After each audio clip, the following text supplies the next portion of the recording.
Jessica Le Masurier is covering this story for us from the UN. She joins me now live from New York. Jessica, here again we have dozens of world leaders faced with more dramatic news from the most recent climate report. What can we really expect from this summit today? Are the leaders finally going to step up?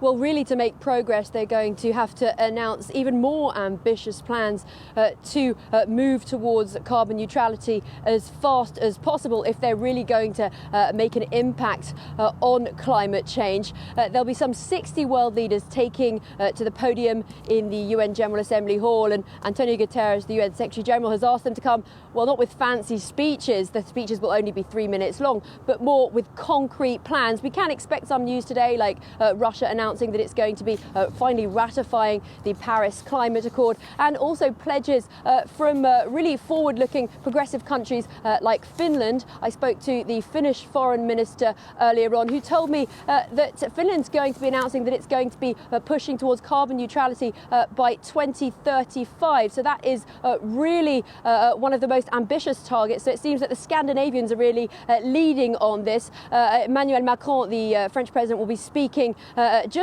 at around 11 a.m. Local time here, and he is expected to put forward concrete plans for the financing of the fight against climate change. Jessica, what about the climate skeptics who are not taking part? World leaders like Donald Trump in particular, but not just him. That's the big problem, really. Guterres has tried to put a positive spin on this climate summit, but at the end of the day, only about half of the world leaders who are attending the UN General Assembly are going to be present here. And those who, you might say, are the trickiest to convince to act on climate change will not be taking to the podium. The US president will not be getting up to speak. He'll not be present. Actually, he's even organised a rival conference at around the same time, I think, that Macron is going to be speaking on religious freedoms, promoting religious freedom. So that's really a snub to the UN Secretary General. And even so, there's a lot of problems with these authoritarian leaders like Bolsonaro, who some would say is allowing the Amazon rainforest to be burnt. He's not going to be there either.